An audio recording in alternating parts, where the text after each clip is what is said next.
a las personas que nos siguen a través de las plataformas digitales y a nuestro maravilloso equipo de producción que nos permite arrancar una semana más con pasión, análisis y objetividad, que tiene un condimento muy especial, y es ese reinicio que gracias a Dios podemos tener como sociedad de las clases en nuestro país. Disculpe, adelante ya. Adelante, por favor. Se busca, Boriel, se busca la cosa, así que no me regañes. Iba, tú sabes, ¿no? No había Le vi la maldad en la cara. Usted sabe que Nivia Roxana Castrellón, en el primer bloque, hablaba de descentralización y de avanzar en ese diálogo por la educación.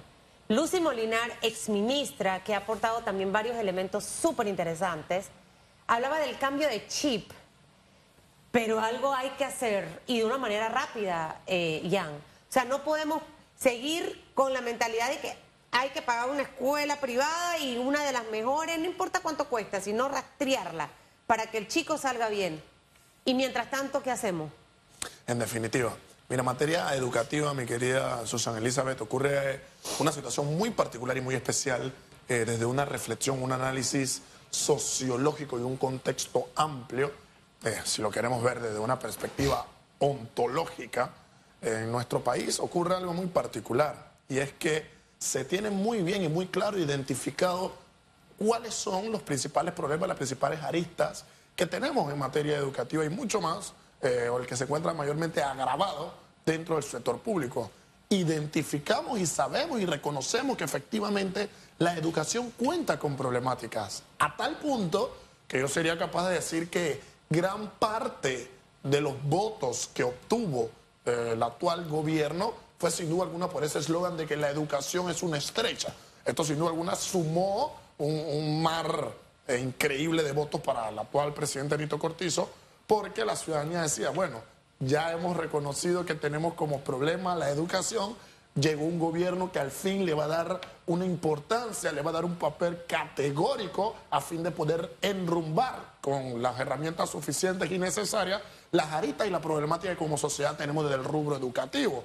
El problema que nosotros tenemos, ¿cuál es el fundamental en la materia educativa? Que la educación para los panameños es un sueño. Vamos a ver y vamos a puntualizar esto. Como sociedad tenemos el sueño de que los niños aprovechen la educación en las escuelas y bueno, esto los lleve a ser grandes. Los niños tienen el sueño dentro de las escuelas de que efectivamente ese día a día, desde que llegan hasta que salen, se van a formar de la mejor manera para ser las mejores mujeres y los mejores hombres del mañana. ¿Cuál es el problema de tener a la educación como un sueño? Que si yo no le pongo metas, fechas de cumpleaños a ciertos programas, acciones, si no utilizo las herramientas correctas, si no empodero a los profesores, si no les doy la posición que efectivamente ellos tienen, si no existe un trabajo armónico, una sólida colaboración entre la escuela y el papel que sin duda alguna se debe reforzar en las aulas y en las clases, en las casas, perdón, esto va a quedar siendo única y exclusivamente la educación vista como un sueño. Y lo que debemos ver es que no debemos tener solamente el plano educativo como un sueño, sino que tenemos que tomar las decisiones prudentes y correctas para que ese sueño pueda tener metas mensuales, trimestrales, semestrales, anuales, en mira de que esas metas paso a paso vayan dándole, ¿qué cosa?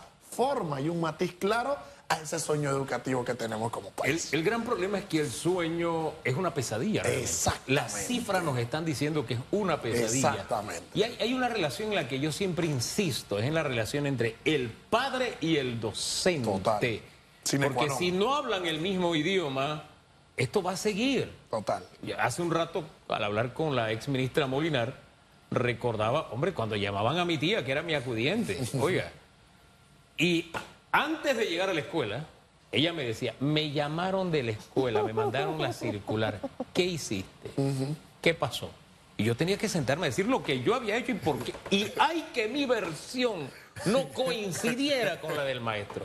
Ahora resulta que si el niño lleva el cabello largo, independientemente de que sea lacio o como usted quiera, una cosa es la cultura, una cosa es tu religión y otra cosa es querer andar moñón y no obedecer las normas. Son dos cosas distintas. Oiga, no es posible que ahora cuando se llame un padre, el padre vaya con los guantes puestos. Así A es. ver, y los guantes es lo más diplomático, Así es. porque a veces llevan armas. Entonces, siento que esa es una relación que hay que sanar, que reconstruir. Si no, seguiremos en esta pesadilla, porque estos no son esfuerzos aislados. No sé cómo lo ve usted. Totalmente, mi querido Enrique. Los datos y las cifras en cuanto al avance o al retroceso educativo que nosotros tenemos, sin duda alguna, marca como no estamos cumpliendo con los estándares y no estamos priorizando en los puntos claros y contundentes que debemos dar prioridad.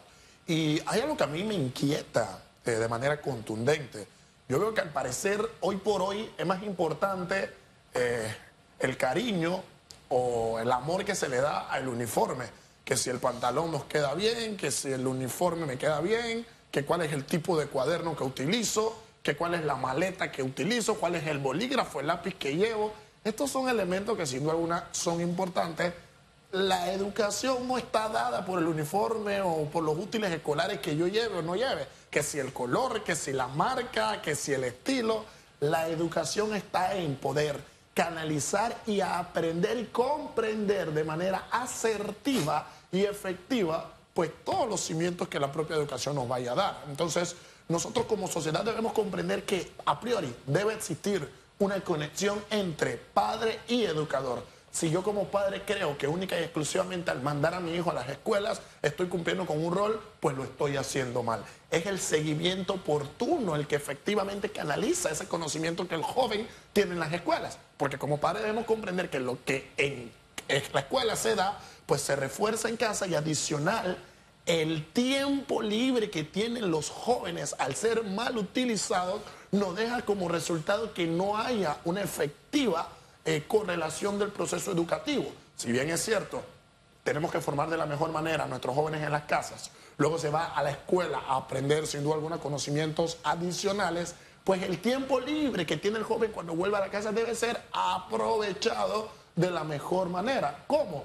Con ciclos de lecturas, con clases adicionales, etcétera y etcétera, porque por ejemplo, aquí nos hemos dividido hablando de un modelo de implementación de educación dual que esperamos que en los próximos años se pueda tener, pero si no vamos aprovechando desde ya como sociedad ese tiempo libre y no empoderamos a los jóvenes de la mejor manera y no le enseñamos a los padres que efectivamente el trabajo no es única y exclusivamente mandar al niño a la escuela y olvidarme de que el niño existe o de que la escuela se va a encargar de él de manera educativa en un 100%, pues como sociedad no estamos haciendo las mejores cosas. Entonces debemos comprender que todos como actores y todos como agentes dentro del proceso educativo tenemos un rol. Y en la medida en la que cumplamos ese rol, pues el reinicio de clases se va a poder acercar mucho más a la expectativa que nosotros tenemos como sociedad. Pero la primera pregunta es, ¿qué sociedad queremos? ¿Una sociedad distanciada de la educación o una sociedad que entienda que los jóvenes que se están regresando hoy son el futuro del mañana? Así es. Entonces no podemos a los del mañana no entregarle nada hoy. Vamos a empoderarlo hoy para que puedan cumplir ese Llénese sueño de del mañana. pasión, como este hombre. Yo cuando voy a dar un seminario, voy a hablar, yo me Sí, empodero. me consta. Quiero convencer, quiero transmitir, quiero contagiar.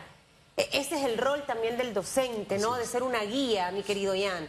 Porque de pasiones... De pasiones vivimos los seres Y humanos. como yo soy una mujer tan apasionada, la joven Mary que nos está viendo, Mary, fanática de Hugo Enrique, allá con Henry Rowley, dice, dele más duro a Hugo. En serio, mi fanática quiere que me golpeen. Usted Sea vio el chat. Sea seria. Esto es por todo lo que me ha hecho hoy. Pero si lo único que hago es quererla. Después por- del héroe nacional. Ay, por Dios, ¿qué después va a de querer? su padre. Así al final el primero soy yo ahí al final de Yo esa coincido fila. con eso es correcto. Entonces, por favor. Usted no opine porque si no usted va a entrar en un terreno Un pequeño álgido. grupo. ¿no? Mire, el tema es aprender a aceptar el amor. Ese es el detalle, ¿no? Uno tiene que aprender a ser amado. Ese es el Ay, detalle. Hugo, por el amor de Dios. Hay gente que no está preparada para ser amada. Usted tiene el Hay que mismo enseñarles. feeling hoy que la ministra de Educación y que el presidente. Oiga. Usted me vino envuelto en el manto